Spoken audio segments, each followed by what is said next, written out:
and ye shall know the truth, and the truth shall make you free. This is Irreverend, Faith and Current Affairs.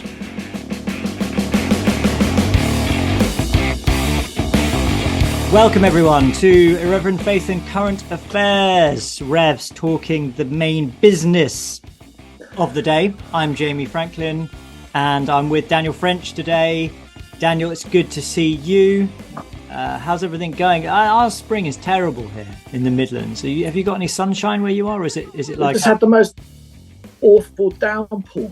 Oh my goodness. I'm glad we just started now because, 20 minutes ago, we wouldn't be able to hear each other speak. Yeah. Oh my goodness. What is going on with this weather, man? What is going on with the weather? No, we're not meant to. We don't want to sort of put listeners off by talking about the weather. I mean, terribly British. But over the weekend, Sunday, I think, was the only day that we had any. Sunday was nice. Sunday was nice. Yeah. And every other day was, watching the Coronation on the telly. And we had one of our dear parishioners was at St James's Park. Really? On the day, and got soaked. She got completely soaked. Yeah, I did hear some people predicting, that people who say that the government or whatever, the deep state, is in control of the weather, that the weather was going to be really, really nice, like it was for the Queen's funeral, in order to sort of, promote the monarchy. But then that didn't happen. So I thought, well, what does that say about your view that the weather is being controlled? But maybe it's being controlled by somebody who doesn't like the monarchy. Yeah, that's always it's one of those things where you can't really work it out. Yeah, I don't know about God. that. Yeah, it might be God. It might be God's judgment on King Charles. Who knows? But the good news, Daniel, it's a sign of it's a humility sign. Yes, exactly. Apparently 70 years ago, my grandfather used to talk about. He remembered going to it and standing on the mall. Really? My paternal grandfather, and it absolutely bored down. Really? Well, and we know God wasn't unhappy with Elizabeth II because she reigned for 70 years. So there we are. So maybe we can't. That's actually, it's called the pathetic fallacy, isn't it? When you sort of read into the weather, certain emotions and things. I don't know. Is it? Yeah. I'm just trying to think what exactly the pathetic fallacy is. It's not. I think the idea that the weather is a judgment from God might be something different. But the pathetic fallacy definitely is the idea that the weather or forces in nature have kind of feelings, or that they're more. It's more than a kind of symbol. It's actually in some sense a reality. But I'd have to look that up in order to clarify. And I'm sure lots of people know. I'm sure people are thinking, the pathetic fallacy. Yeah, obvious. Well, not everyone does. Okay. Lord help the British. Yeah, exactly. We're stuffed, aren't we?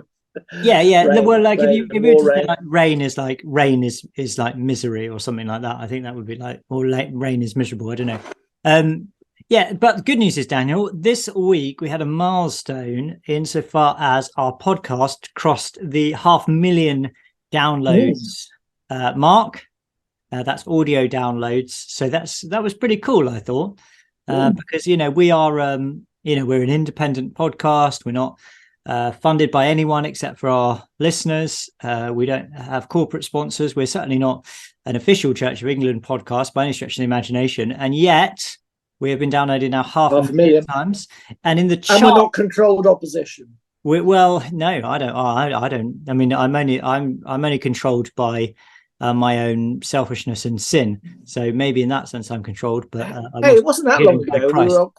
We were at 250,000 downloads. Yeah, I know it's going up. It's going quickly. The rate of growth is quite good then. Well, yeah, I think so. I think so. I mean, I'm not looking at the moment, but it seems to me that I was going to say in the chart this week, we are up to number 4 in Great British Christian podcast, and you actually pointed this out to me before we were recording, is that it actually, I'm just looking at a screenshot now. I don't have the website up, but I'm looking at the first 8, and I'm pretty sure none of them are from the UK except for maybe none of them are. What about First Love? No, there is one. First Love Church UK, which is 5th. But the ones in front of us are all American, and then we've got Timothy Keller, John Mark Comer, and Father Mike Schmitz, who's in it twice, which is quite selfish in my opinion. But they're all Americans, so we are the most downloaded British podcast, Christian British podcast in Britain. We are the fish and chips of podcasting. Exactly. Whereas the others are McDonald's. Yeah, with the Christian fish and chips. We don't want to be too we don't want to claim more than is real. But that's great, isn't it? And it just shows that the podcast is reaching people and yeah, I mean 500,000's a lot, isn't it? It's quite a big number. So yeah, thanks so much to everyone for I was at a induction last week, and as I walked through the door, someone said to me, "Oh, you're the podcast guy." Yeah. And did they elaborate? It was positive. All right, okay. Didn't say and I hate you or something like that. Yeah. You're the podcast guy, and I despise you. Yes, get out of this church. Yeah. Henceforth. No, well, that's good. It was good. And on Sunday, I had a couple of people. I had a lovely young family from London who are podcasts, who read stuff I've written in the Spectator and the podcast. Great. Who came to church because they were in the South Hams, and one of Tom's bell ringers also came through. It was lovely. Small world. Yeah. Small world. We are getting known, and so thank you to our listeners and viewers on YouTube and other platforms. It's absolutely, absolutely, and let's keep going as well, because we're making a big step next month where I'm going part-time with my ministry job so that I can spend more time doing the podcast and writing and stuff. So really appreciate your support, and you can support us. We will have a different background to you, presumably, unless this is some sort of mobile cabin, is it? Your transport? No, this is an annex which actually is detached from my house, but is nevertheless sort of part of the property here. It's a bunker, is it? Yeah, which makes it sound very grand. But yeah, no, I'm going to be indoors. I'm going to have my own indoor office, which I'm super excited about, because there's a lot of convenience about being outside, but there's also downsides as well, which is that it's actually quite cold out here, and you sort of feel like you're half outside all the time. So I'm looking forward to being inside. And just to finish that thought, if people do want to support us, you can do that by sharing the podcast and reviewing it. We did actually get a review, which are well, maybe I won't read out, but well, maybe I will actually. It's kind of interesting. But if you want to review us, please go to Apple and review us. Share the podcast. That really, really helps. People see us and connect with us. And if you want to support us, well, you can do that. But I'll give you details later to find out how you can support us. But really, really appreciate people who support us financially as well. So this is the review. Most of our reviews are 5 stars, but this one says. Good content overshadowed by rudeness. And the comment is, topics covered are highly relevant. However, some of the attitudes and language used are not what the Lord Jesus would want his disciples to use. Criticism does not need to stray into rudeness. Praise God for his abundant forgiveness for all who trust in the Lord. Good podcast for people who want to hear 2 vicars chat extensively. Sometimes there are 3, and somewhat meanderingly about important topics. So I don't know what the rudeness is. Must have been Tom. It probably was Tom, although Mary Harrington did use the F word in my conversation with her, which was very rude. But then if I told her not to do it, then I'd have been rude as well. So I think... which reminds me, someone picked up recently about in the prayer book, it was to do tangentially with the Coronation, how the word naughty has changed, and that naughty, obviously several centuries back, meant, it meant like wicked, rude, sinful, wicked, etc. Naughty man. Today, naughty, said you're a very naughty vicar. He's not the Messiah. He's a very naughty boy. Yeah. you had one too many pieces of chocolate for that afternoon.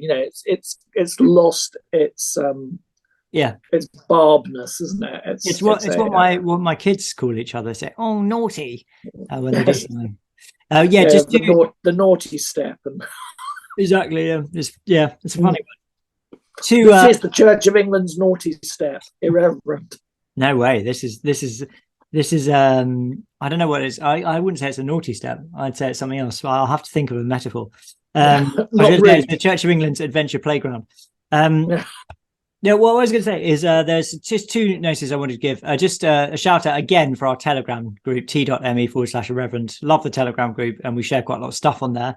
With sort of inside information, which we wouldn't necessarily share on Twitter or stuff like that. It's not a secret. It's just stuff, it's more appropriately shared on Telegram. So if you want that stuff, then please go to Telegram, t.me/Irreverend. You can find that on our website, irreverendpod.com. Next week, I'm on holiday. So there's no regular episode, but I did sit down with Nick Dixon last week to do a long, rambling, hopefully entertaining and insightful chat, which I'll release next week, just for so that you don't get completely starved of irreverent action. But really, I can vouch for it. It's very good. It's a really interesting conversation, actually. You must be thinking of the one that was on his podcast. That one. Have you done one with? Yeah, we did another one, like a return match. Yeah. So I just reversed back. Yeah. Well, I mean, the ironic thing is, on our podcast, we did talk about spiritual things, but we talked about quite a lot of other things as well. Quite a lot about comedy and his life and stuff like that. So it was kind of potentially slightly less sort of spiritual chat than the one I did on his podcast, but nevertheless, I think it was a good conversation, and I really enjoyed it anyway. So anyway, that's going to come out next week. But that's all my notice.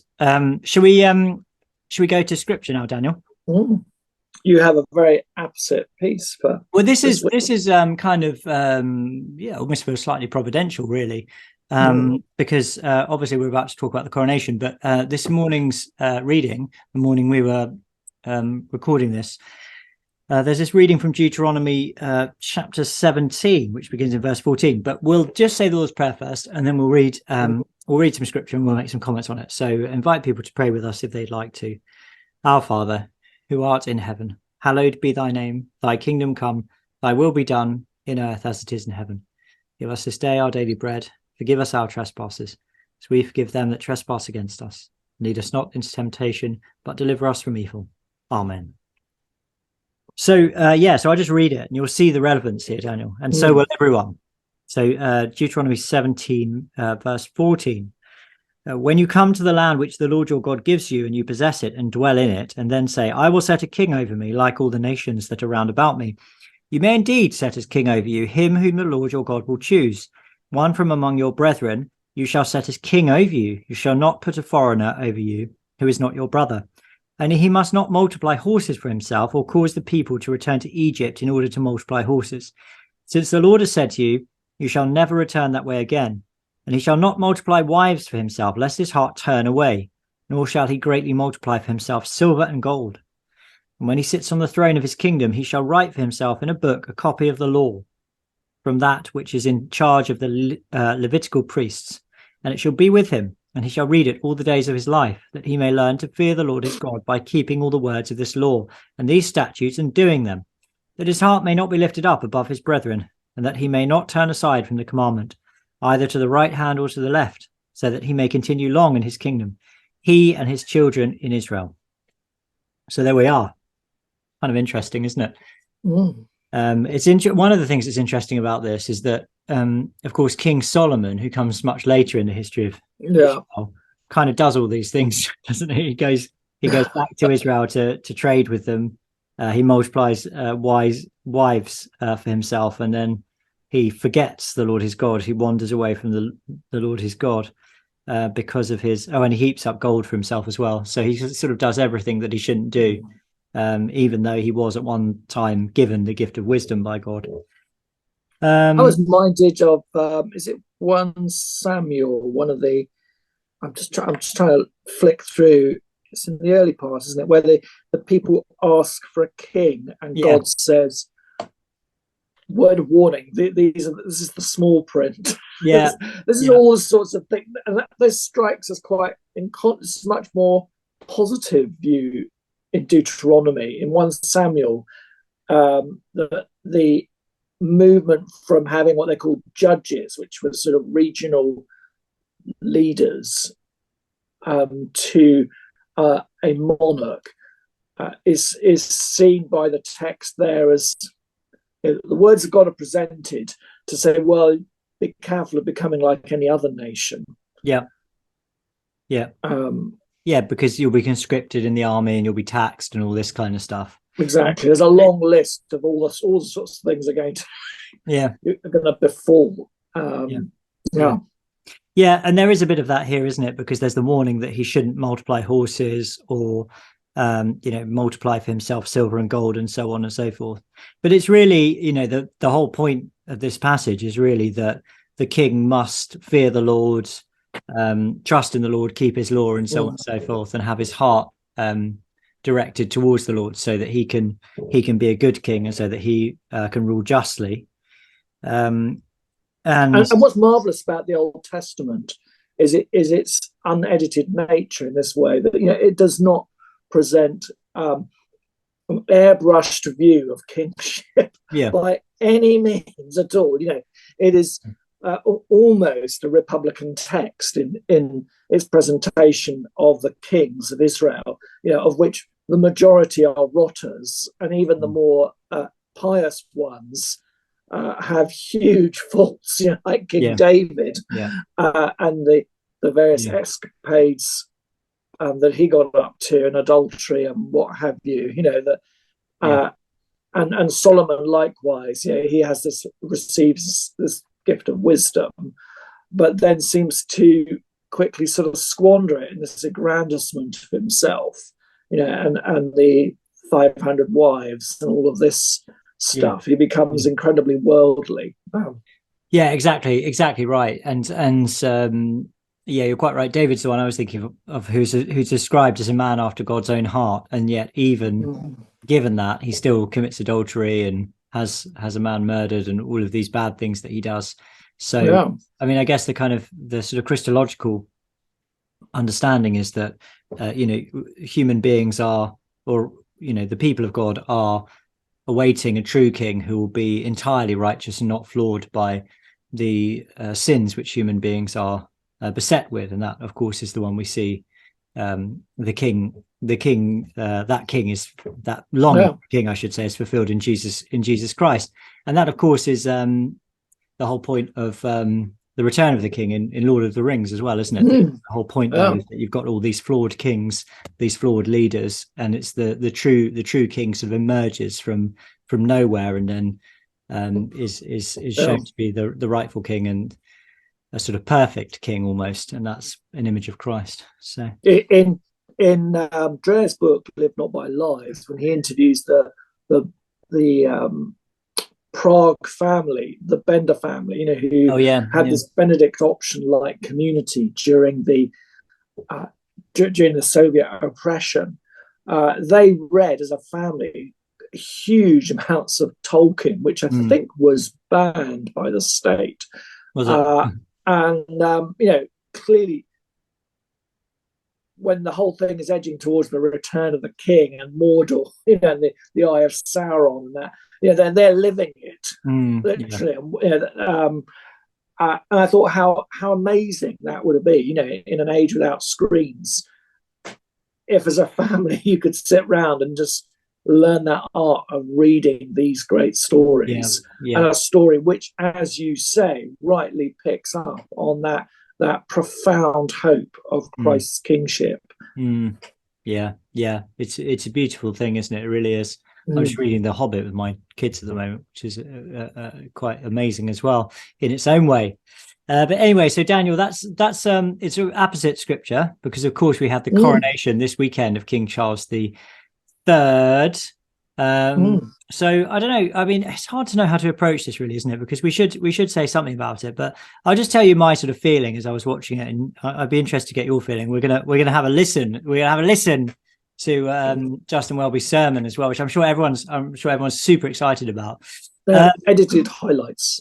Yeah, well, it's only about 5 minutes long, so we might be able to get through the whole thing. Let's see what happens. But I guess my sort of feeling about it, I sort of feel ambivalent, if I'm honest with you. So I support the monarchy, and I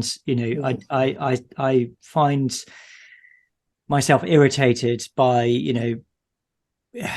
sort of anti-patriotic sentiment, people not singing the national anthem and all this kind of stuff. And I'm not in any way sort of a Republican or anything like that.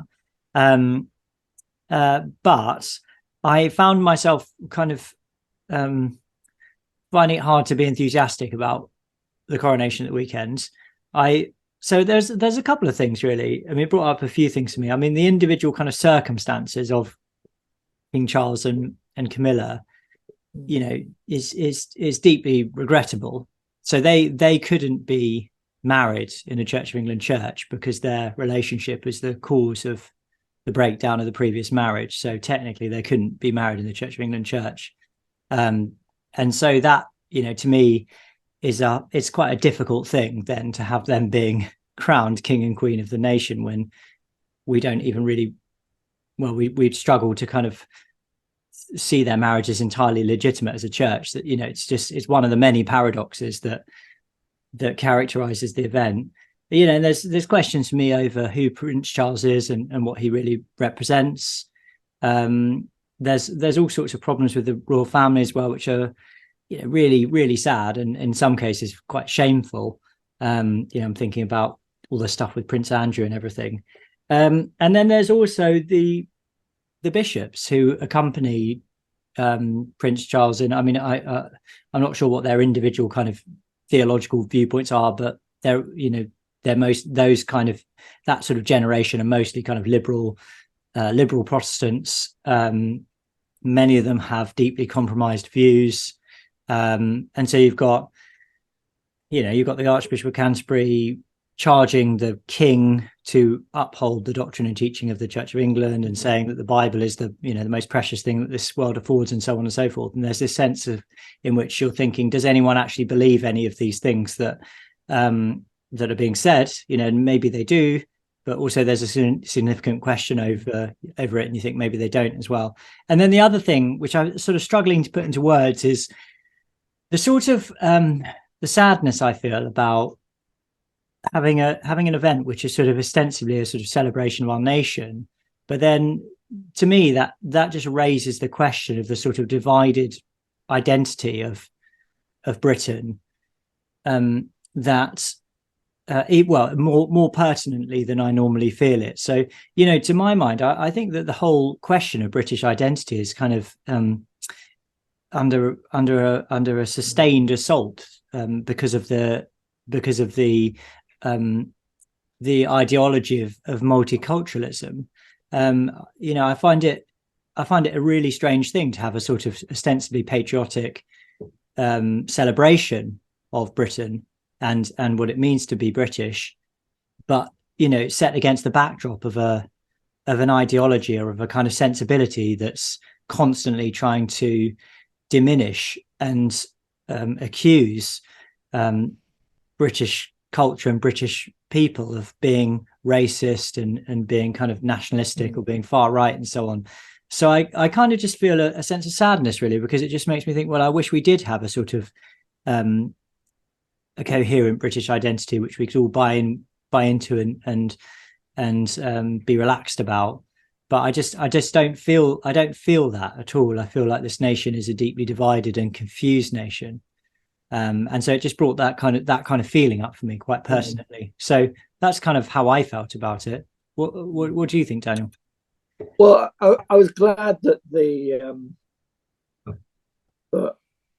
People's Pledge or Oath, was still included, but it wasn't given the prominence. It wasn't trumpeted. It was a sort of mumble, really, that was put out, because I felt that would have really highlighted, like so much in the last 10 years. Say, for instance, Brexit, Remain, that those kind of divisions between left and right, secular and Christian, and many of those divisions are actually quite entrenched at the moment, north and south, rich and poor and what have you, which we try to sweep under the carpet, and say, oh, well, if you're if you're a royalist, then you're probably most likely, a Brexiteer. You're most likely a Daily Mail reader. You're one of the deplorables. And I thought, oh, this is going to up and down the land be really embarrassing if this is in public places, if people just put their heads down at this moment. So I was glad that wasn't amped up. My wife and I went to watch it in our local cafe, which was rather sweet, and they're hyper royalists. So they'd got in a huge flat screen TV. My son and daughter work there, and it was a sort of a fun atmosphere in a way.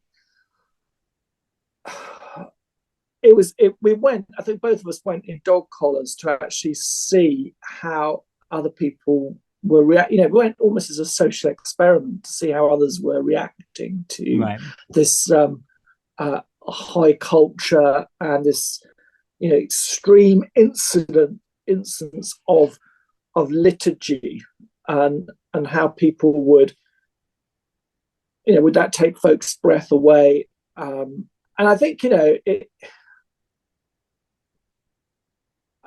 I think what was missing in the event was a catechesis explanation, in terms of people had not been prepped up for the weeks leading up to this as to the significance of this. And in fact, the chattering classes had done quite the opposite, and sort of played down the Christian significance of all the elements of the coronation liturgy. And I think that was a great opportunity that was missed, really. And I think, as we'll come to the Archbishop's sermon in a minute, there was an opportunity to open up that treasure trove. And I think it's risky to do that, because you could easily lose people. But instead, I think his speech writers went for a kind of a safe. There was nothing wrong really. I don't think there's massively anything wrong in what he said. It wasn't like a Michael Curry, Harry, Meghan sermon, which had all kinds of sorts of holes in it theologically.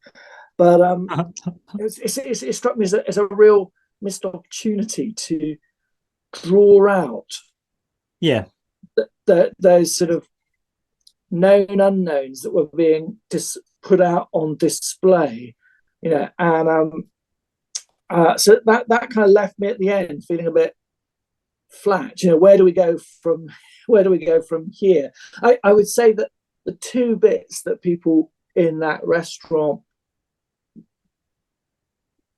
leaned in most was at the anointing and the crowning. At the crowning moment, everybody in the restaurant just stopped chattering and just came in and watched. There was a marquee outside without a TV, so a whole bunch sort of poured in, and that was rather lovely. And then my darling wife, sort of seeing that there was this sort of moment once the crown was down, and there was a sort of "God save the King" thing that the Archbishop said.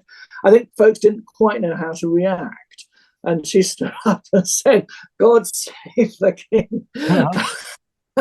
And we ended up singing the national anthem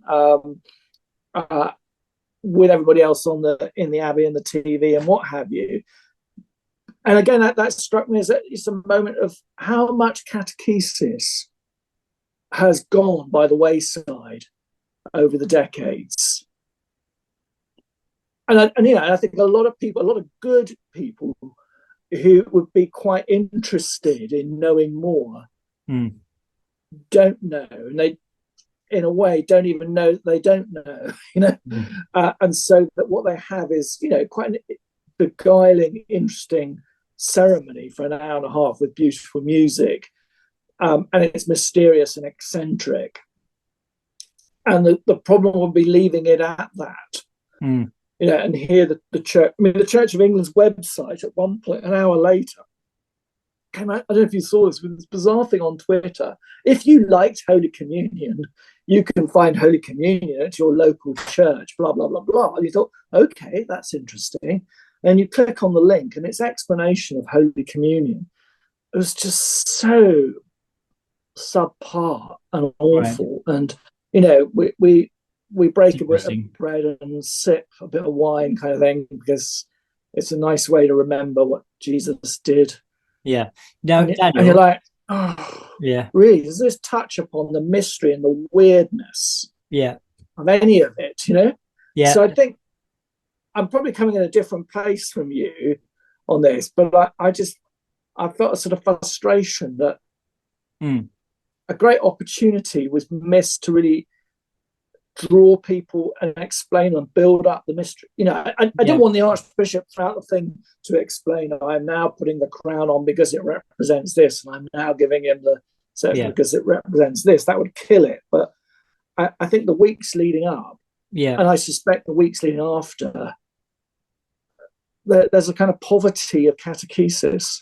Yeah. Does that make sense? Yeah, it does make sense. With the communion, I actually was a bit distracted when that was going on. I was wondering who actually took communion, because I didn't see that bit. Did you see who That's received really interesting, communion? Isn't it? That's really interesting. Because who received it?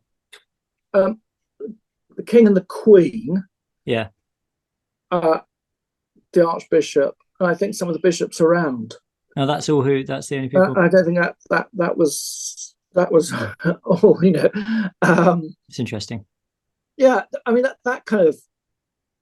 Yeah, I can understand why practically, and you know, you can buy into all sorts of theological packages that would say, you know, clearly in the medieval period, people only received Holy Communion after a massive amount of preparation and fasting. You know, so that it wouldn't in a cathedral setting, you might only have a dozen people who on that Sunday are ready. You know, this is still the case, I think, in Eastern Orthodoxy. You would come the night before and present yourself to the priest and say, I'm going to do this, and I'm going to not eat for the next 12 hours. You know, and I'm going to confess my sins, etc., etc.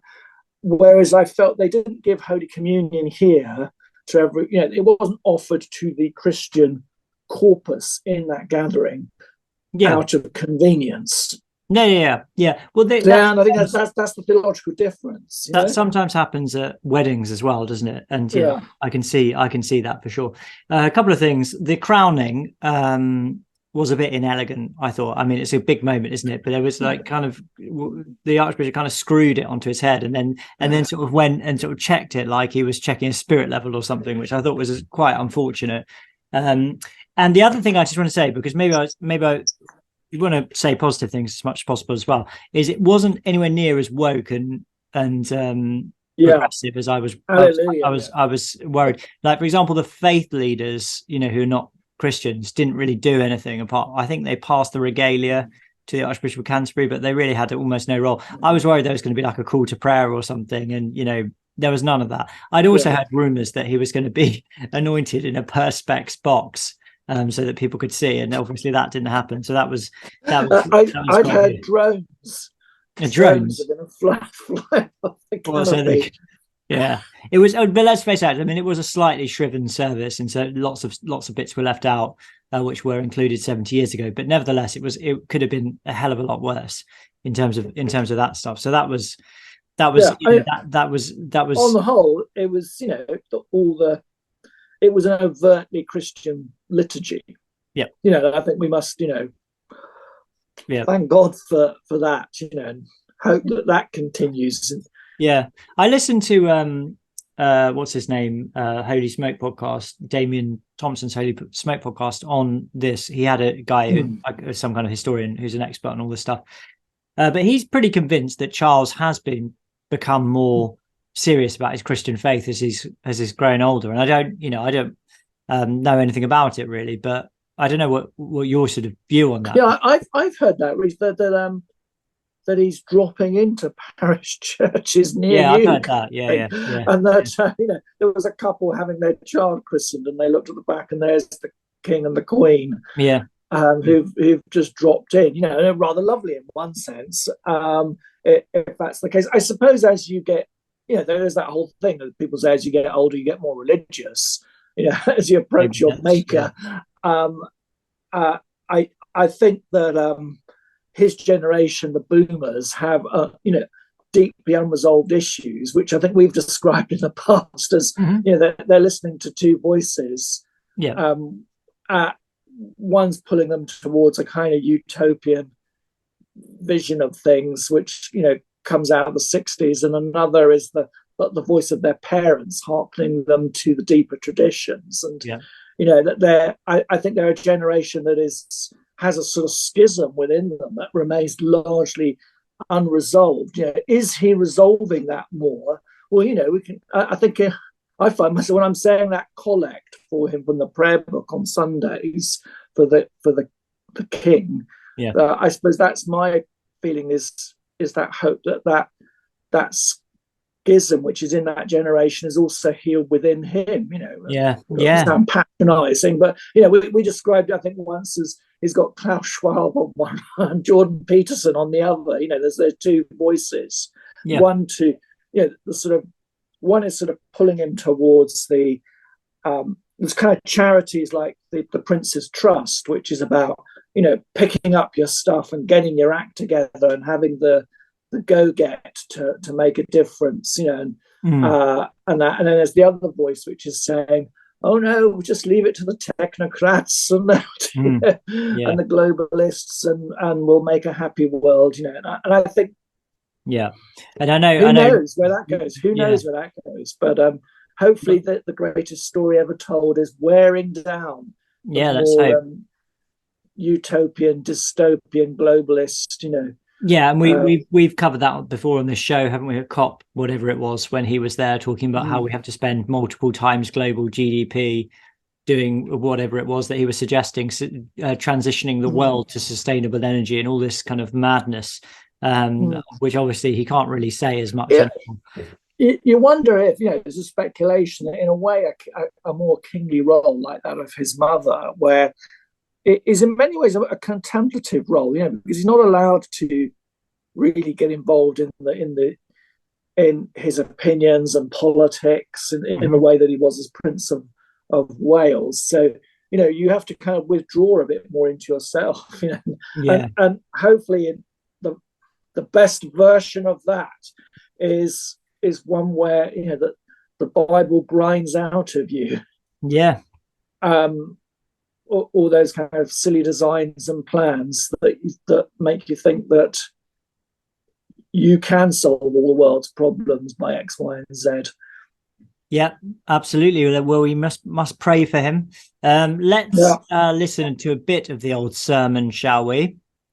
From Justin Welby. It was 5 minutes. It was short, wasn't it? Yeah, well, I think that's right. He was wearing a cassock alb, which a lot of people, now you might not know what a cassock alb is, but a lot of people were saying it's a bit too casual for the coronation. I tend to agree. I don't think it looked great. He had his collar just sticking over the top of it as well, which anyway, don't want to criticize too much, but I think cassock alb for the clergy dress people out there, I take that criticism on board. I would have preferred something a bit smarter. But anyway, let's listen to a bit of the sermon. He starts with he spends quite a long time rustling his papers. Then he looks to the left and does a little smile. There it is. He's smiling to himself now to begin with. Then he looks to the left, does a little smile. Sorry, I should have got it to the point where he's actually We are here to crown a king. All right, good first statement there. That's literally true, so well done. And we crown a king to serve. What is given today is for the gain of all.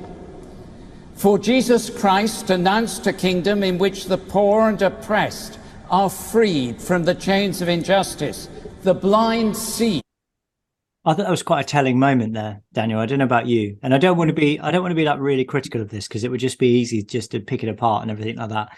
And I do think connecting the kingship of King Charles to the kingship of Jesus Christ, I think that's exactly the right thing to do in a sermon like this. But it's interesting that he says that Jesus came to announce what did he say? Let's just listen to it again, just very briefly. I'll just take it back. To crown a king, and we crown a king to serve. What is given today is for the gain of all. Sorry, I'm taking it back too far. For Jesus Christ announced a kingdom in which the poor and oppressed are freed from the chains of injustice, the blind see, the bruised and broken-hearted are healed.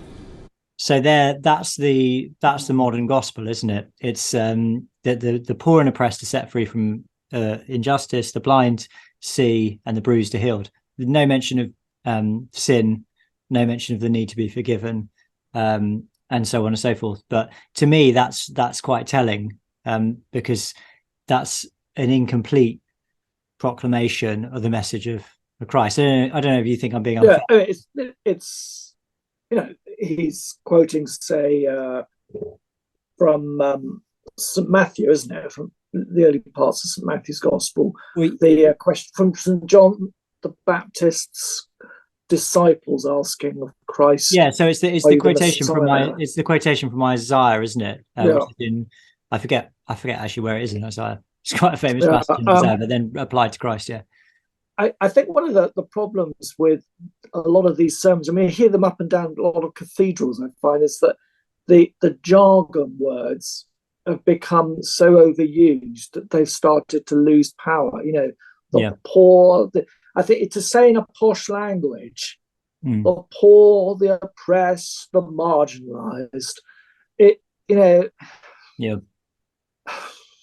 It's Isaiah 61. It's a bit tired. It's a bit tired, really, isn't it? Yeah. Isaiah 61, and it's in Luke chapter 4. Yeah. I'm not saying Isaiah 61's tired. I'm just saying that there is a certain sermon that sounds all too often like this and begins like this. And if you look around in the room, you see people switching off. I have to say, in the cafe, a lot of people switched off at this point. Oh dear, and it's only about 20 seconds in. Yeah. Let's listen to it more. Sorry, Archbishop. It's a tired trope. Yeah. I think everyone's heard it and think, posh man living in palace going on about poverty elsewhere. Yeah. I'm sorry. Would you believe it? There's an advert in the middle of this. Sermon. Yeah, sorry. What, in the sermon? I missed that. That would have been quite interesting. Yeah, it's on YouTube. Anyway, let's carry on. Let's carry on. Here we go. That kingdom sets the aims of all righteous government, all authority. And the kingdom also sets the means of all government and authority. For Jesus doesn't grasp power or hold on to status. The King of Kings, Jesus Christ, was anointed not to be served, but to serve. He creates the unchangeable law of good authority, that with the privilege of power comes the duty to serve. That's a paraphrase of the line from Spider-Man, isn't it? With great power comes great responsibility. Just observing. Service is love in action. Service is love in action. We see active love in our care for the most vulnerable.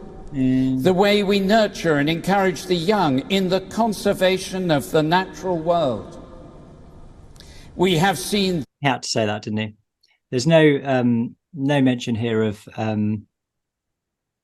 helping children who haven't been born to not be killed in their mother's wombs, by the way. I don't want to be controversial, but there's no talk of that at all. Just mention those priorities in the life of duty lived by our King. Today, we have the honor of being in this abbey with so many who show such love. You work with charities and organizations. You build community. You serve the nation in armed forces, in emergency service. This is a bit where I found it a bit strange, because he had all that stuff which is kind of conceptually Yeah, it was reasonably clear, wasn't it? It was a bit sort of all over the place in terms of the way he was presenting it, but it was all about the kingship of Christ and how that's kingship, which is about service and love and so on. And then he starts talking about, oh, all you people are great because you all love and serve people as well. So that was, I don't know, this bit went on for quite a bit. And so many other ways. Next door are 400 or more extraordinary young people in St. Margaret's Church, whose lives speak of service. That church has been closed, that was closed down, wasn't it, like 2 or 3 years ago, so that the church could cut costs.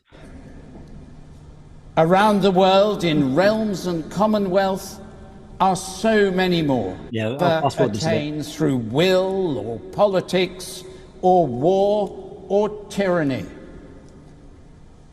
The Holy Spirit draws us to love in action. This is promised by Jesus, who put aside all privilege because, as the first reading tells us, God will give all things for our sake, even his own life. His throne was a cross. His crown was made of thorns. His regalia were the wounds that pierced his body. Each of us is called by God to serve. Yeah, so that's probably the rhetorical highlight, isn't it? So and that's the bit I remember, interestingly enough. Yeah. And I thought at the time that would have been the bit that should have been expanded out into that was the sermon, really. Yeah, but that's also like the crisis point as well of the sermon as well, which I think that's the bit which could have.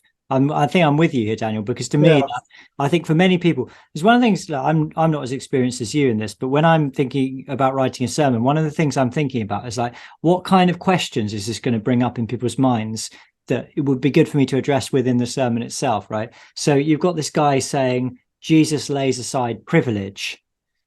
And then he uses this rhetorical device, which is actually very reminiscent of the hymn Bethlehem Down. It doesn't quote it for word, but it's a very, very similar idea that the crown of Christ is not made of gold, but of thorns. And it actually talks about him being clothed in grave sheets instead of, the purple of a king and all this kind of stuff. It's a very, very beautiful hymn, one of my favorites. But anyway, the point is, it raises a question, isn't it? It's like, well, okay, so you're saying Jesus laid down his privilege, but then this is, for many people, this is the embodiment of privilege, what we're saying here. So how do you, that creates an interesting tension. Do you see what I mean? Yeah. And I think what he's trying to do is to say, well, there's this idea of, instead of royalty being cushioned in an idea of the divine right of kings and privilege and aristocracy, that there is this idea of service and charitable work, and within this gathering and in the church next doors, there is a whole cohort of people involved in charitable good works. I think, okay, but I don't think it kind of pushes the mystery of kingship far enough. In my gut, this feels, it sort of feels comfortable, really, a bit safe. It's quite it's quite disenchanted, isn't it? It's not really. Exactly. It's sort of the functional. We can't have a chief executive who executes people willy-nilly. They did 500 years ago, but instead we'll have. So we've got this monarchy, which is about charitable works and service and speaking up good causes that aren't too political, sort of head of state, figurehead, blah blah blah. Yeah, and you sort of, I'm just thinking, well, why wouldn't a Republican could turn around and say, well, okay, we could have that without a king. Yeah. You see what I mean? I think that's what that. Yeah. I just feel that he hasn't punched through hard enough. Maybe he did, but I can't remember the rest of it. But no, I think it's kind of similar. The rest of it is sort of the same type of thing. I mean, we could listen. Let's just listen to a few more seconds and see what he says. Whatever that looks like in our own lives, each of us can choose God's way today. We can say to the King of Kings, God himself, as does the King here today, give grace, that in thy service I may find perfect freedom. In that prayer, there is promise beyond measure, joy beyond dreams, hope that endures. By that prayer, for every king, every ruler, and yes, for every person, for all of us, we are opened to the transforming love of God. Yeah, I just think that's a bit too vague for most people. I don't think that would really. Yeah, it's a kind of a series of abstractions, isn't it? That yeah. You're most sort of punters who aren't used to maybe an academic lecture. Yeah. Because why should they? Why, would find this is a difficult meal to digest. Yeah. It's another question I often try and sort of think about when I'm preaching is what does this actually mean for people who are sitting and listening to this, right? How is this meaningful? Not just in a kind of straightforward, well, how does this apply to my life? But often what is actually, you're saying these words, you're talking about kind of love and joy and dreams and, service and etc. and freedom. But what does that actually mean? Like, do people who are sitting there listening, do they actually know what that means? Or are you just talking in this kind of spiritual language, which people just, they just can't apply it in any way. It just doesn't seem real to them. And that, at least Michael Curry, you could say one of the things he clearly appreciated in the Harry Meghan sermon is that preaching in somewhere like Westminster Abbey is going to make your voice even more sing-songy. It's going to make abstractions seem even more abstract. Yeah. That you're going to end up, if you're not careful, becoming a caricature of an Anglican vicar. And that folks are going to nod off. I find a lot of people higher up in the C of E often actually preach in very safe, parsonical, abstract ways. Where there's this, you think, are you really disconnected? There's so disconnected from your constituency. Where are the, as Rod Dreher said, where are the damn stories? Where's the sort of soul to soul conversation? Where's the suffering and the crisis in all of this? But there has to be a kind of risk in that, doesn't there? I think Michael Curry's sermon is a really, really good example of that. And as you say, it's not theologically perfect, but it was memorable because he was passionate. It was like he meant what he was saying, and it was meaningful to him, which means that as you listen to it, it feels meaningful to you as well. And he grounded it in the reality of people's relationships, and you feel like you've been given something to chew on and to apply to your own life and to kind of work through in your own life. Whereas I wondered while I was listening to it as well that if it's not your gift, sometimes there's an opportunity. If it's not your gift, perhaps you should hand it over to someone else in these high moments. And that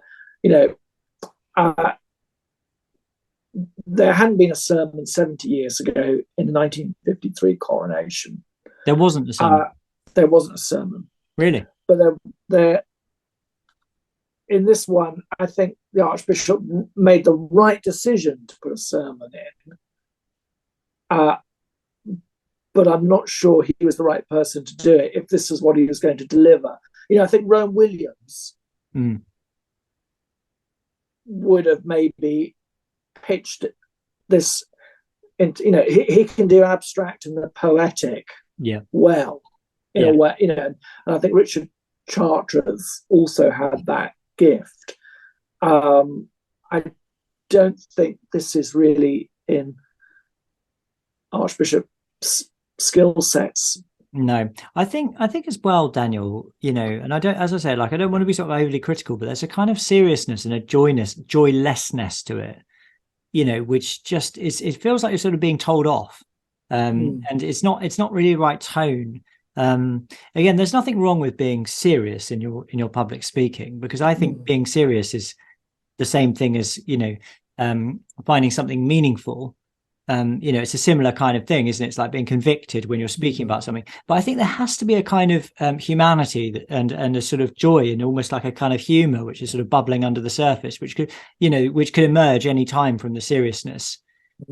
And I think that's a really, I do think with really excellent public speakers who are operating at the moment, there is that sense with them, like there's a humanity. Even, I mean, the obvious example that comes to my mind is someone like Jordan Peterson. I mean, it's just an obvious and easy thing to say, but one of the reasons he's such a brilliant public speaker is because, I mean, there are lots of reasons, but one of the reasons is because of the sheer like range of emotions he goes through when he's speaking. It's not just like a monotone kind of serious. It's like it's a lot of the time serious, convicted, some of the time kind of passionately moved, other times humorous. Yeah.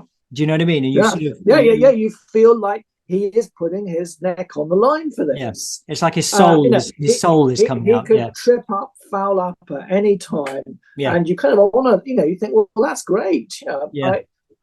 I'm really sitting up in my chair listening to this. This guy is, he's speaking in a way that I'm sure is well rehearsed, but it's sounding like it's conversational.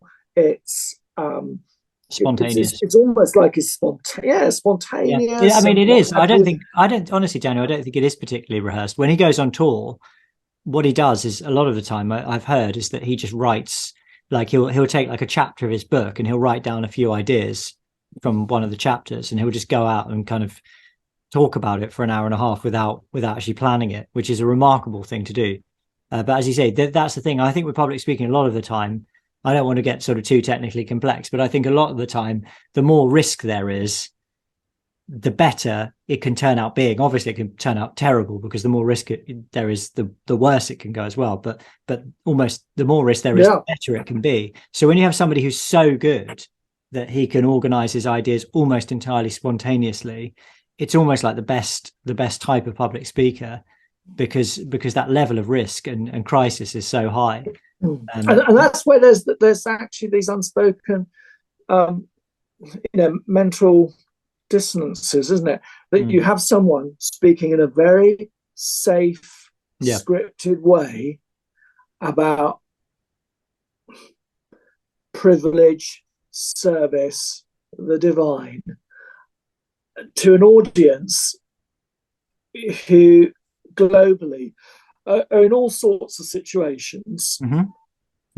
And the way that this has been communicated is almost inverting the message. I agree. Daniel, just a bit of a change of conversation about this, because we talked about that for a while. Another thing that happened in the run-up to the coronation is that David Starkey was in the news again after his massive cancellation, which hasn't actually kept him out of the news permanently, clearly. He made some comments on GB News, where he seems to have got a new lease of life.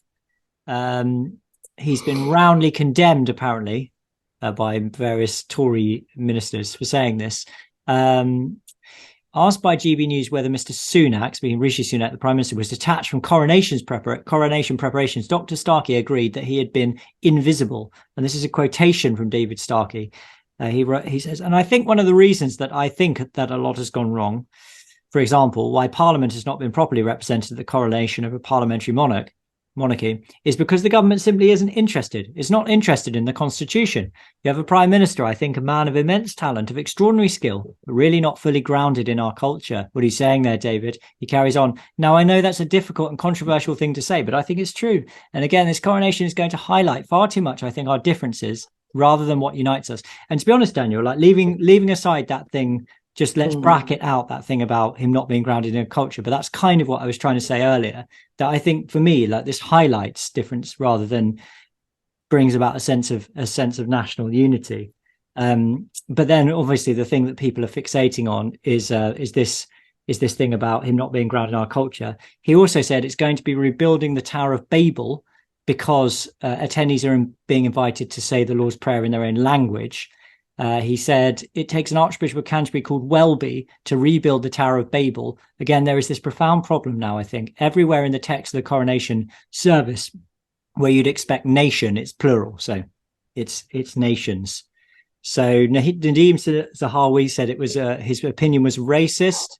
Now, this is an interesting comment of Nadim Zahawi. See what you make of this, Daniel. He only needs to spend a few hours of Rishi and me in Stratford-upon-Avon or Yorkshire to realise how our culture is strong and has been rooted in diversity, pride and love. He could do with reading Shakespeare. It's a funny comment, isn't it? It sounds like he's sort of inviting him out on the lash or something. You should see us when we're in Stratford-on-Avon or Yorkshire. You'd realise how British we are. You could have a dance-off. Yeah. Yeah. Yeah, I suppose he's, like you said, in a way, I suppose what made this inflammatory was his focusing on the Prime Minister, and what was lost was the wider question of which you brought up right at the beginning, wasn't it? The sense of dissonance that exists on this.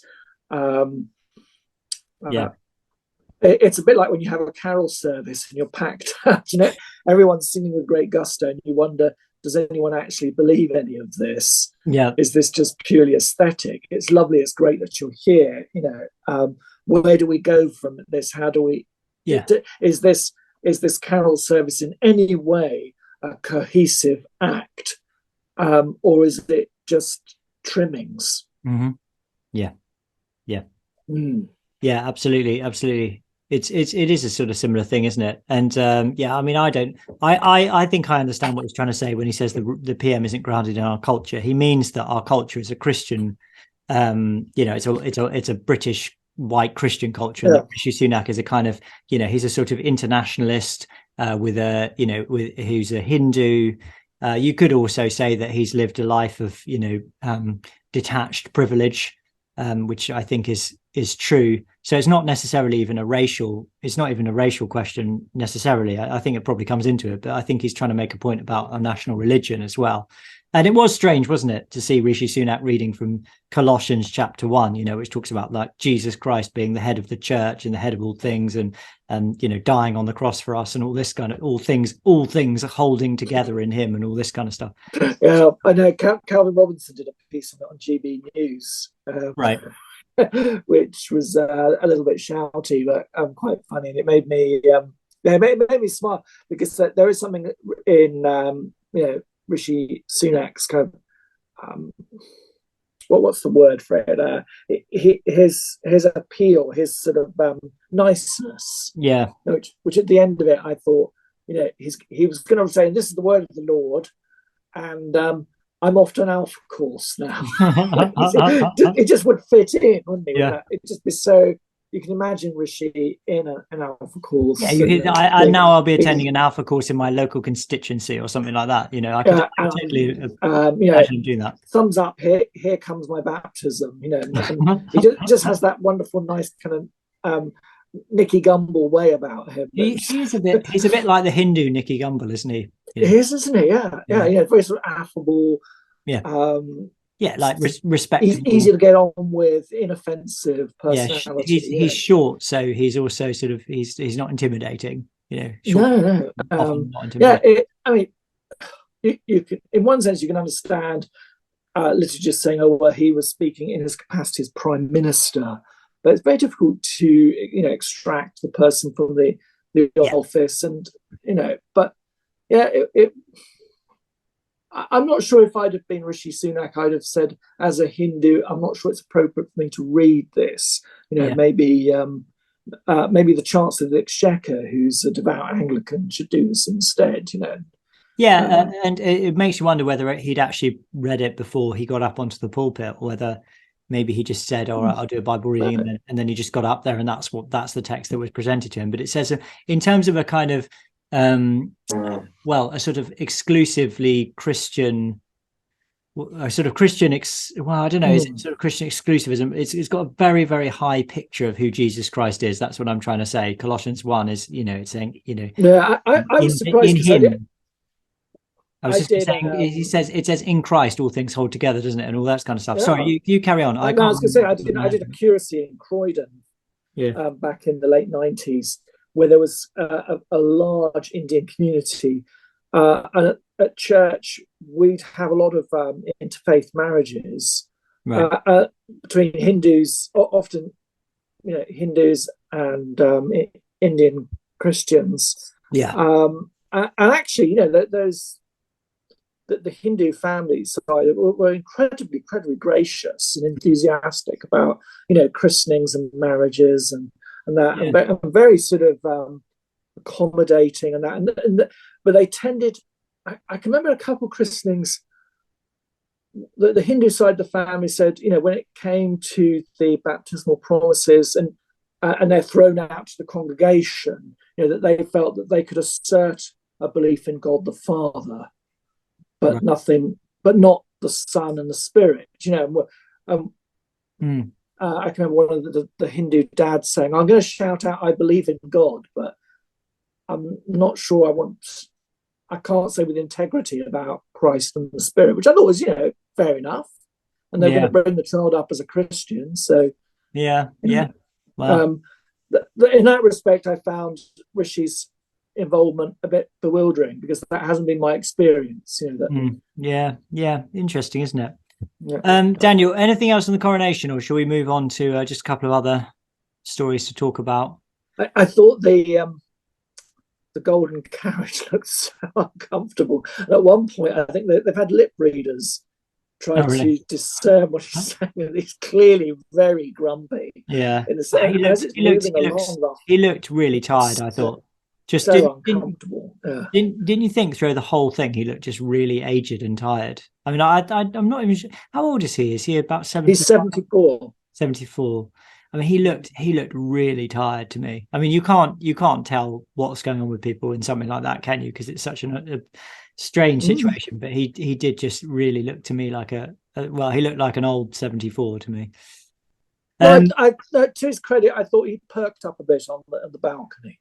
I didn't see the balcony, so I'm pleased. A good sherry or something, an espresso or something. He looked a bit more sort of, cheered up, and the crowds were extraordinary. Did you see that tweet where somebody had put an image of the crowds for the carriage riding through next to an image of a political, a crowd at a political rally in North Korea, and they'd written "Spot the difference." I mean, that really. I was trolled for highlighting that. Oh, actually, I got some really nasty comments. The sheer inanity of it is quite overwhelming, really, isn't it? It's the kind of thing where it's just so stupid, you don't even need to say anything to critique it, because it's just so obvious what the difference is. It's like these people went of their own free will. They didn't have to go there; they went there because they wanted to. Whereas in North Korea, you can literally be taken away to a concentration camp and executed for, not standing up when the radio, plays the hymn to our dear leader or whatever it is. I read a book called, what's it called? It's called Nothing to Envy, which is a book about dissidents from North Korea. And honestly, it's 1984. It's like a look, a word out of place. Incredibly irritating and quite awful, really. When people start saying, "Oh, look at me, I'm so oppressed," if we made a podcast like this, at the inauguration, about the inauguration of Kim Il Sung or which one is it at the moment? Is it Kim Il Sung or is it Kim Jong Il? Kim Jong Il was the last one. Kim Jong Il. Yeah. No, that was the last one. I can't remember. I think it's Kim. Oh, it's Kim Jong Un is the one at the moment, or Kim Jong Un.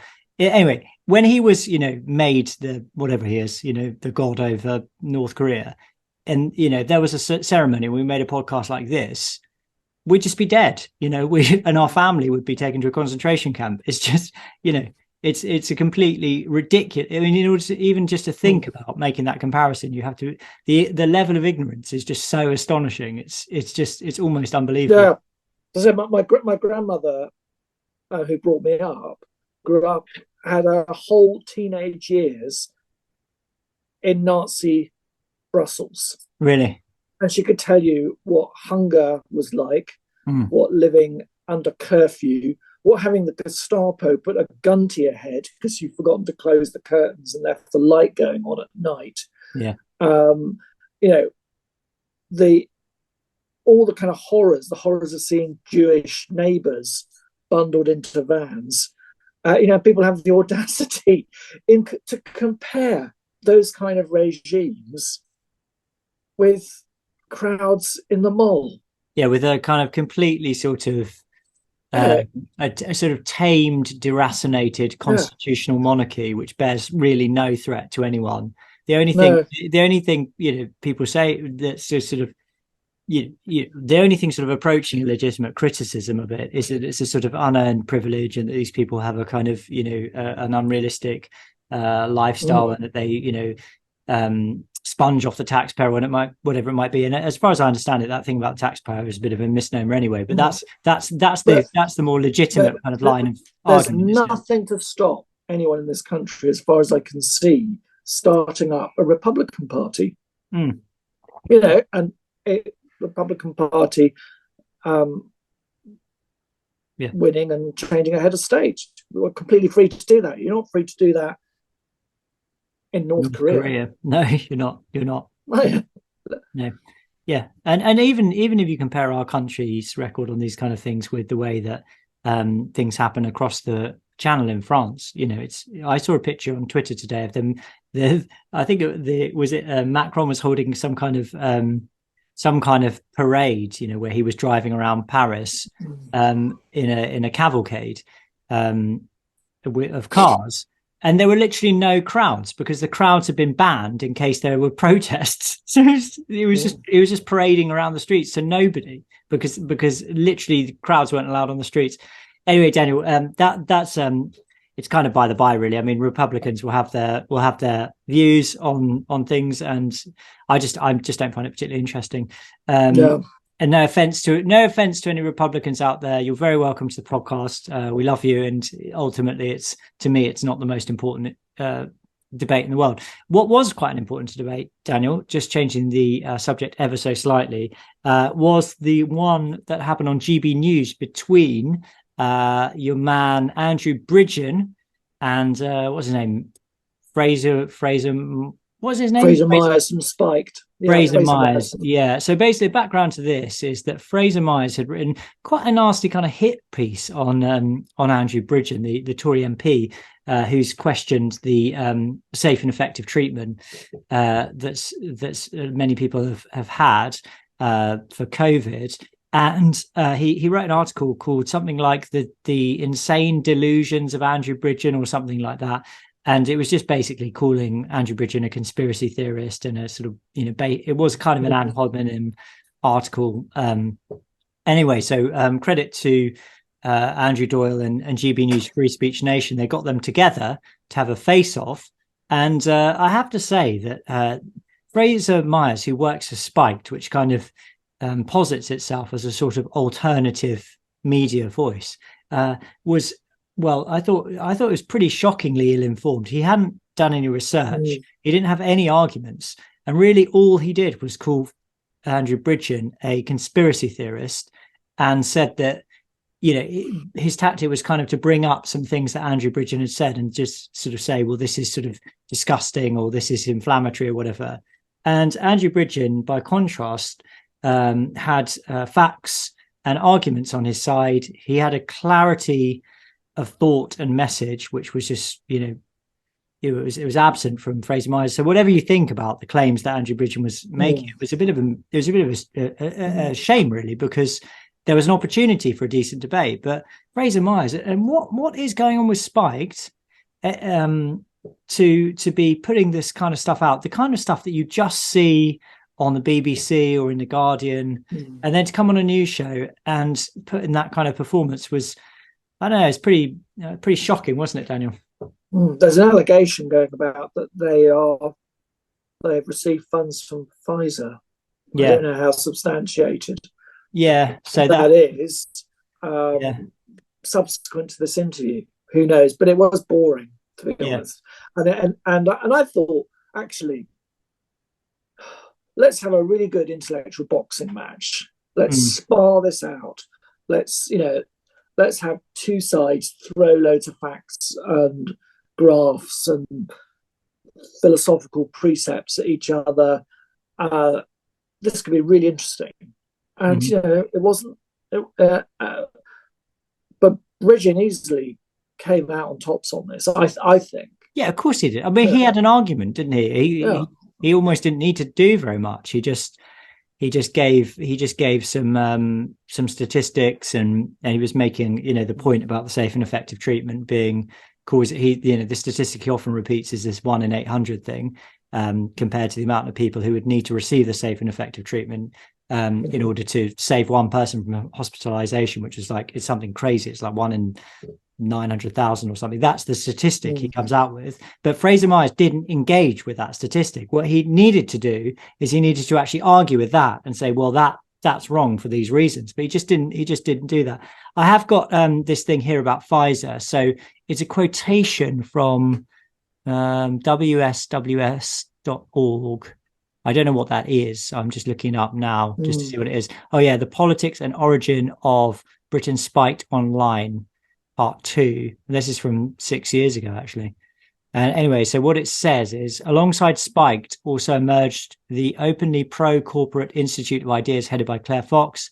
Blah, blah, blah, blah. Alongside these are a host of other corporate and lobbying groups, particularly around biotechnology interests, which have been established by individuals from within the RCP tendency and students of Farady from the University of Kent, where we both went as undergraduates. The various organizations receive corporate sponsorship ranging from pharmaceutical giants such as Pfizer, energy corporations such as Exxon, and a host of others. So the fact that the word Spiked and Pfizer have been found in a and the word funding from an article that's actually 7 years old is quite interesting, isn't it? How do you like your proteins spiked? That's quite good, actually. Jab. But it is strange how, I mean, I understand on one level why, I can understand this kind of tactic of being sort of anti-lockdown, but saying, we have to support the vaccine as well, because we don't want to look like, we are nutcases. But to my mind, what the dissonance here is, on the one hand saying, well, you're against the lockdown, blah, blah, blah, but then using this entirely sort of establishment smear language, which so many people are so sick of, right, in the absence of a real debate, in order to attack somebody who's really, I don't think everything he's done has been the best way he possibly could have done it, but at least he's trying to open up a debate over something which many people feel, I think quite rightly, is a legitimate topic of debate and discussion, which has just been closed down. Well, yeah. Well, when you think that AstraZeneca in many countries was 1 minute it was on, then it was off, then it was pulled, then it was put back, then it's not allowed for anybody, over 50 and under 50, then it's not allowed for children, and you've had all the. It's not been a conventional journey for these pharmaceutical products. And then you've got the state of Florida, where the Surgeon General for the state has put in an investigation in them, and so on and so on. There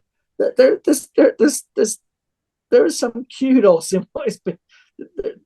There have been mainstream concerns, and I thought Fraser Myers' approach was so polemic. Yeah. That it was silly, wasn't it? It wasn't going to convince anyone. Yeah, very silly. The other thing that he said, that Andrew Bridgen said, which again I'd be interested to hear somebody counter this, is that India hasn't bought any.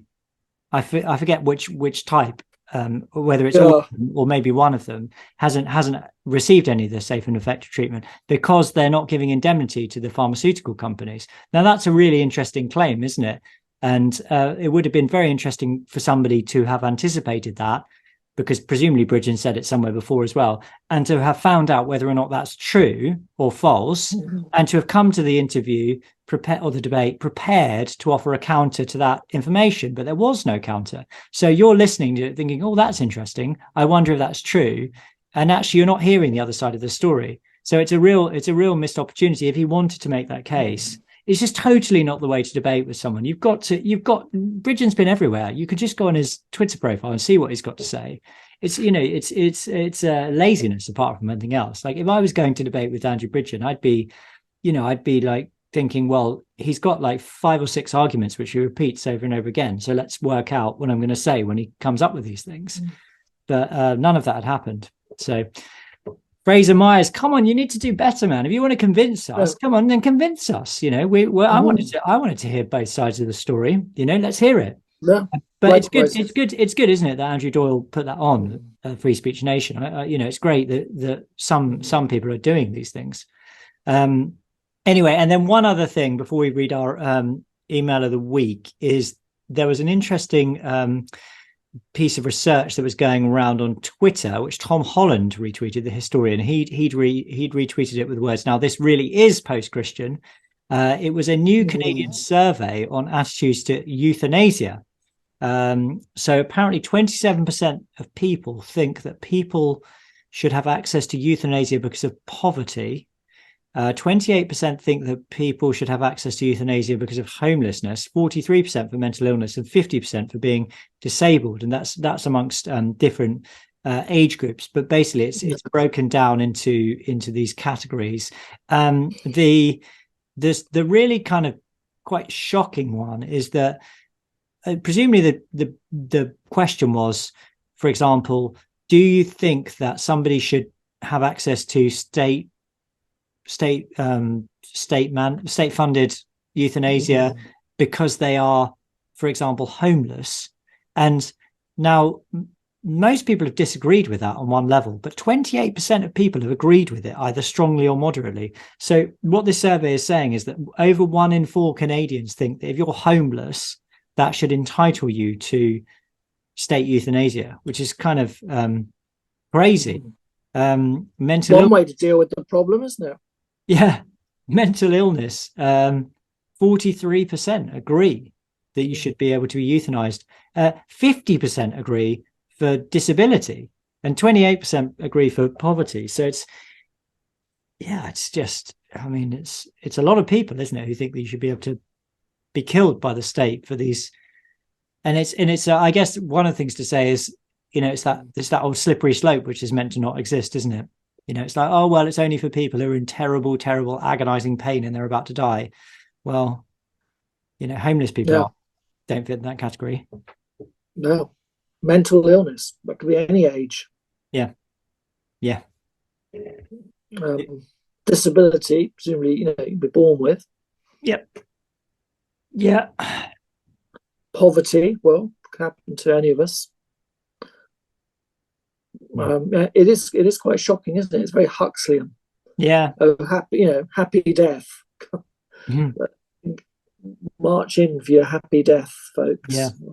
It's interesting. I think the Canadian government, there was some figures published last year showing rather chillingly how much money had been saved in terms of healthcare. Yeah. Just putting that out. Yeah, indeed. And also, if you look along, so if you go from right to left, so the right is the oldest people, so 55 plus, moving to the left goes down the age ranges. There's only 3 age ranges. But as you go from right to left, the oldest people are the least in favor of euthanasia. And then as you get younger, it's more, people, there's much higher numbers. So, for example, 41% of 18 to 34-year-olds think that you should be able to euthanize yourself because you're poor, whereas only 12% 55 plus. So in terms of, you know, the attitudes, the decline of attitudes, I would call it, you're really seeing that in younger generations. And Tom Holland saying this is post-Christian.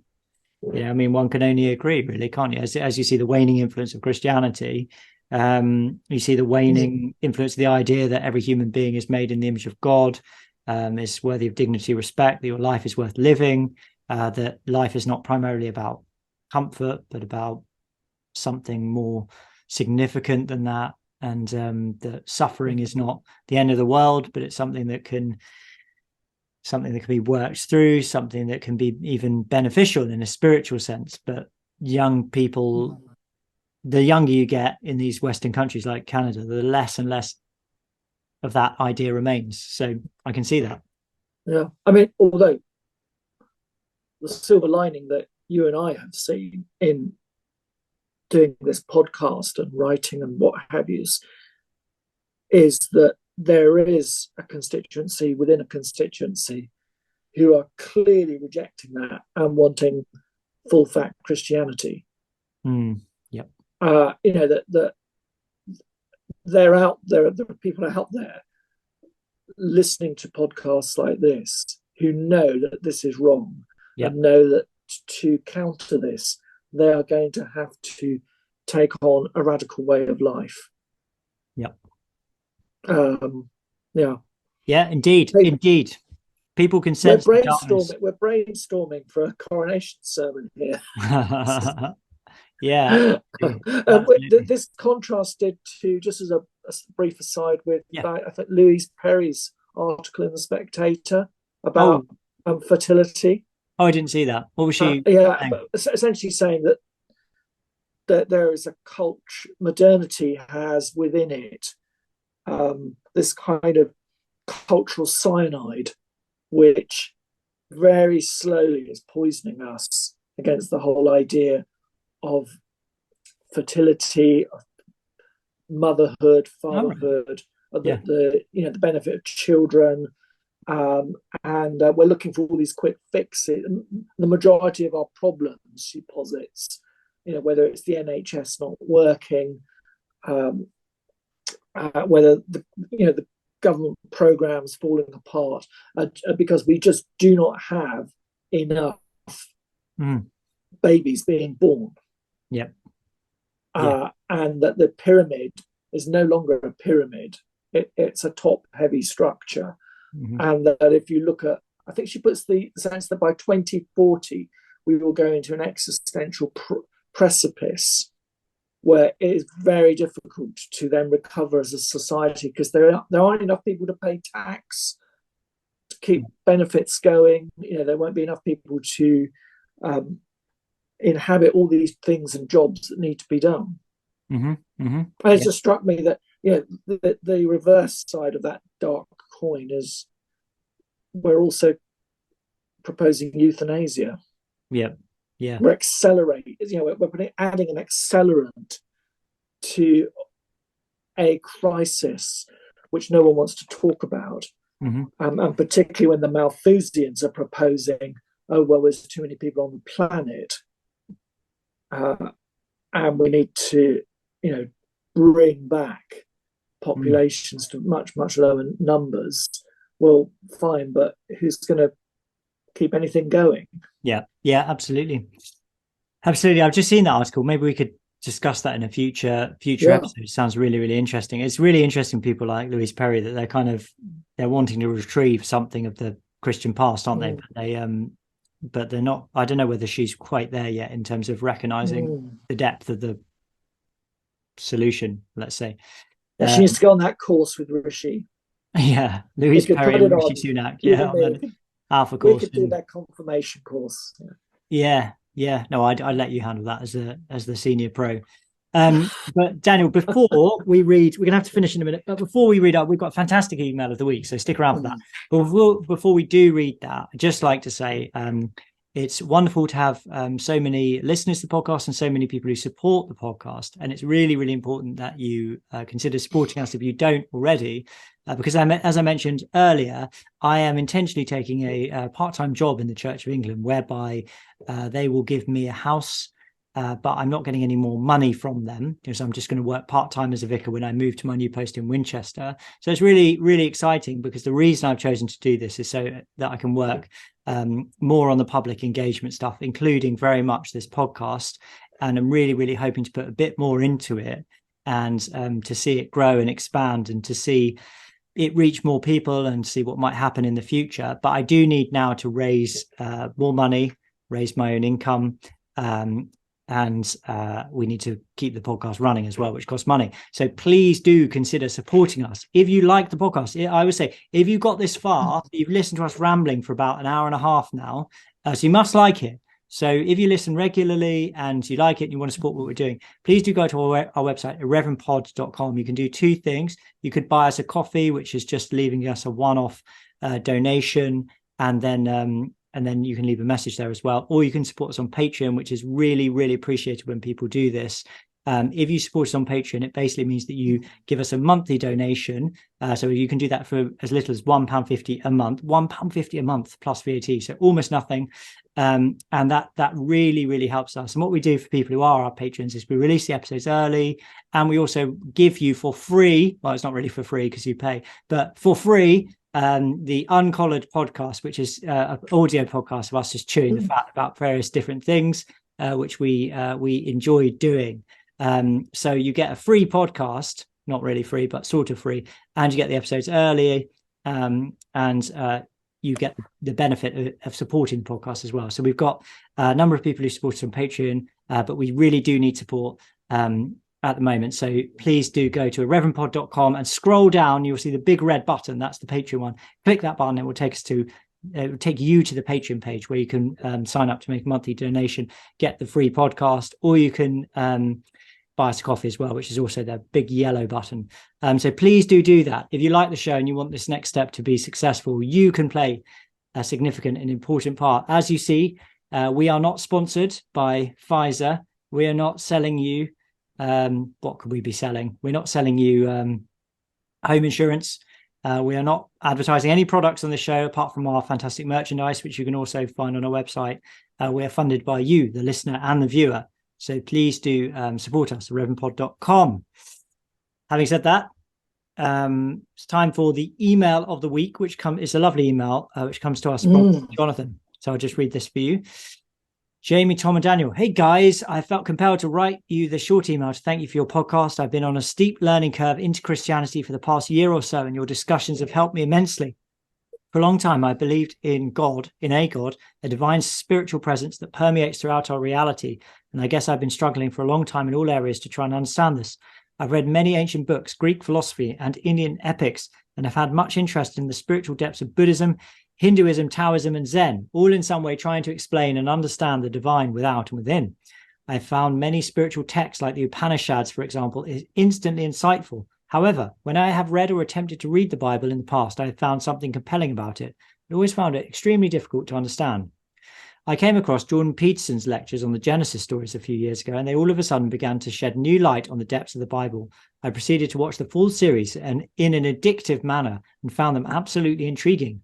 From Jordan Peterson, the next bit of my journey was to come across Jonathan Pageau, who I also found compelling with his deep interpretation of Christian symbology and talks about the Church Fathers. It was from listening to Jonathan Pageau telling people to go to church that persuaded me that maybe I should go and attend a service at my local church, which I did. It was the first church service I'd been to in 30 years. It probably was around this time I came across an interview with you, Jamie, on YouTube, I think titled Lockdown Heroes. I was overwhelmed and so pleased to hear someone in a position such as yours who was speaking out against the government and lockdowns and all the COVID nonsense. It was a difficult and very isolating time for those of us who were not caught up in all the propaganda. And I don't mean isolated in my house, which I never was, but sort of isolated in clarity of vision within a blurred dystopian reality. Jamie, I thought, is in my gang. And after this, I hunted out the Irreverend podcast, which I now listen to every Friday. Great decision. Hey. You three really complement each other really well. I often find myself laughing out loud or cheering on your perspectives and views, which has often really encouraged me. And so I've actually been attending my local church every Sunday for about a year now. and for the last few months, also attending a bi-monthly meetup discussing God, Christianity, the Bible, and church. I found that Christianity is really very misunderstood by most people. Most people do have a very simplified or even childlike view or understanding of Christianity. It is deeply mystical and mysterious. For some reason, I get the impression the church is somehow afraid of championing this. One story I found great was the story that Jacob, after struggling or wrestling all night with God, had his name changed to Israel, which means he who struggles with God. And therefore, God's favored people, the Israelites, are they who struggle with him. And I think that is what I've been doing most of my life. And so perhaps I'm one of God's favored people. I found myself agreeing more and more with what was discussed in the meetings, and nobody was more surprised than me when I decided to get confirmed, which is happening at my local church. So thank you all for all you do. Keep up the good work, and know your discussions are helping many people like me in their journey and their struggles. Kind regards. And he apologizes for poor grammar and so on, but I thought it was a very well written email, very clear, and great email, isn't it, Daniel?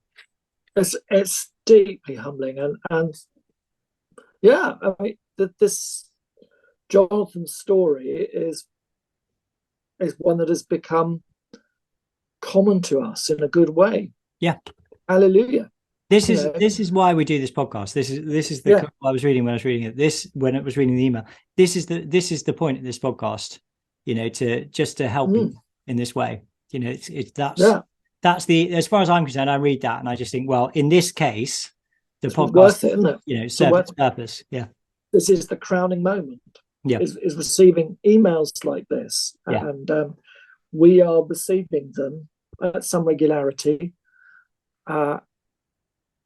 And I think it's indicative of something. If 3 vicars are receiving this amount of good news stories of people converting to Christianity, of listening favorably to the podcast, are really interested, leaning in, we're just getting a snippet. What the wider window must be. Yeah, it's incredible. It's I'm not trying to talk in the language so much of revival, because I think we are actually in many ways going into spiritual exile, but I know that we're going to be in good company. Yeah, absolutely. And also the other thing about this journey is observe the steps on the journey as well. In many, and I don't want to say everyone's experience is different, and you don't want to turn people into a kind of category. But this thing of being spiritually searching, being really quite disturbed by what's happened over the last few years, going online, finding people like Jordan Peterson and Jonathan Pageau, and eventually kind of finding your way into Christianity through them, whether it's through us or whoever else. It seems to be happening an awful lot, and it's a particular demographic of people. It just they are out there. And as we said many times before, I mean, he even says it in this email, doesn't he, about the church not wanting to champion the kind of mystical elements of the faith, or whatever it is he says, something like that.